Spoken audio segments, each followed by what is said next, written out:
Welcome to the African Leadership Series, where we bring you great inspirational speeches from African leaders. I hope that the comments I'm about to make will not offend the questioner too much and some people around here. I think there is a fundamental misstatement of the issue in the question. We can no longer continue to make policy for ourselves, in our country, in our region, in our continent, on the basis of whatever support the Western world or France or the European Union can give us. It will not work. It has not worked, and it will not work.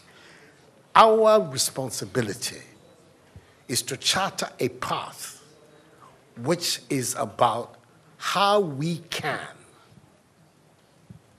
develop our nations ourselves. It is not right for a country like Ghana, 60 years after independence, to still have its health and education budgets being financed on the basis of the generosity and charity of European taxpayers. By now, we should be able to finance our basic needs ourselves. And if we are going to look at the next 60 years as a period of transition, a period whereby we can stand on our own feet, our perspective has not to be what the French taxpayer decides to do with whatever surpluses that they have in France. They're welcome. They're appreciated. Whatever interventions that the French taxpayer through their governments make to us are appreciated. We're not going to lick a gift horse in the mouth. But this continent, with all that has happened, is still today the repository of at least 30% of the most important minerals of the world. It is a continent of vast, arable, and fertile lands. It has the youngest population of any of the continents in the world. So it has the energy and the dynamism. We have seen it. These young men who are showing so much resilience and ingenuity in crossing the Sahara, finding ways to go across with rickety boats across the Mediterranean to really, those energies, we want to have those energies working inside our countries. And we're going to have those energies working in our countries if we begin to build systems that tell the young people of our country that their hopes, their opportunity are right here with us. Migration and the movement of people is being presented in a manner which suggests that somehow it's a new phenomenon. There's nothing new about it. It's as old as man, the movement of people. And it has always been linked to the same thing: the failure of where you are to provide you with an opportunity, so you move somewhere else.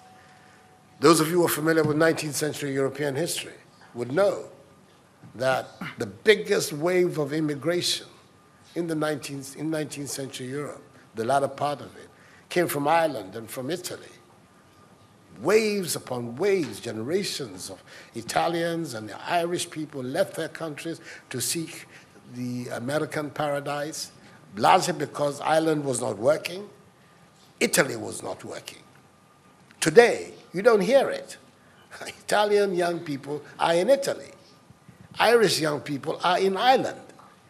We want young Africans to stay in Africa. And how are they? And it means that we have to get away from this mindset of dependence, this mindset about what can France do for us. France will do whatever it needs to do for its own sake. And when those coincide with ours, tant mieux, as the French people say.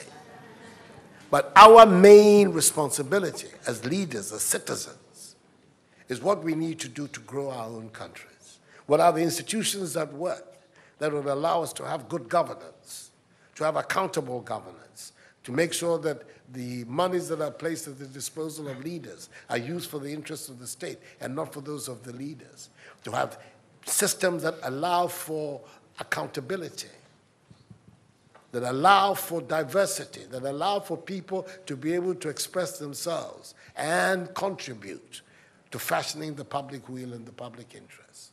Our concern should be with what do we need to do in this 21st century to move Africa away from being cap in hand and begging for aid, for charity, for handouts.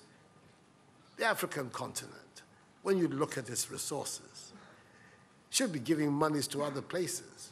We have huge wealth on this continent, in our own country of Ghana. And we need to have a mindset that says, we can do it. Others have done it. We can also do it.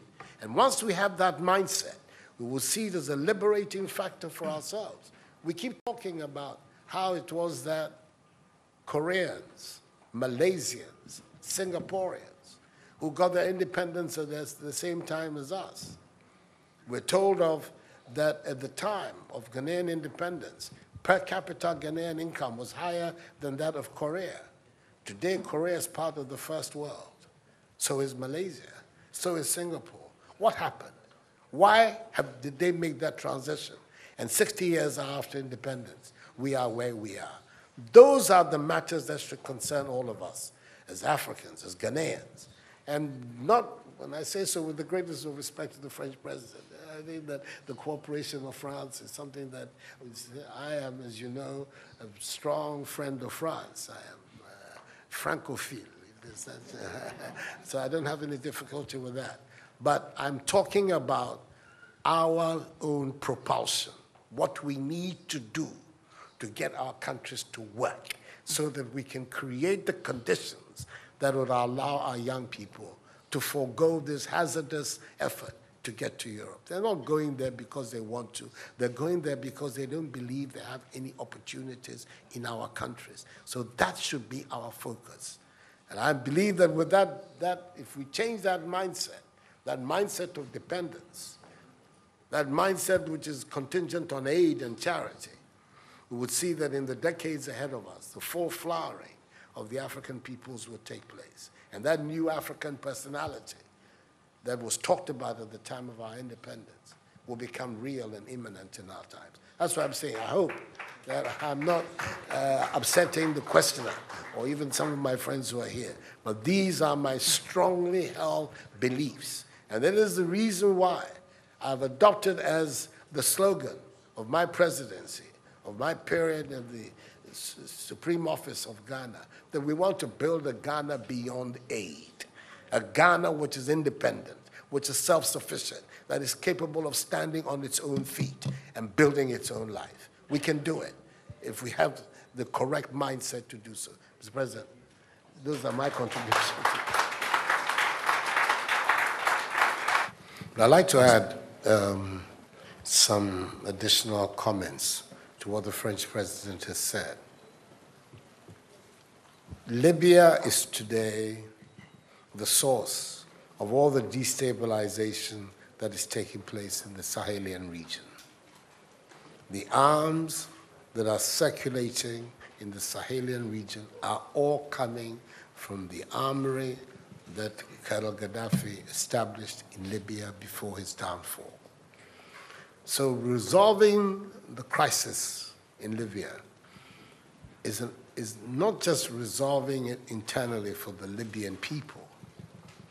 Not only does it therefore provide an opportunity to bring to an end these barbaric acts, these acts of savagery that are taking place against Africans on Libyan soil, but it also provides an opportunity finally to come to grips with the crisis in the Sahelian region. And therefore, the coordination that the African countries are now wanting to undertake, better to organize their response, both to the issues in the Sahel and to Libya, are extremely important for the stability of our region.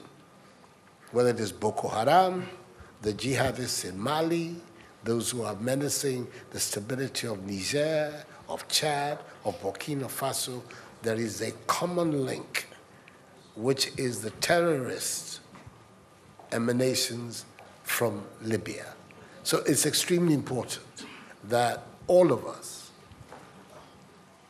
as effectively as possible, of course, if we have partners such as France, who have indicated their preparedness to be involved in that coordination, the better it is for us. But it is a matter of primordial concern for us in this region.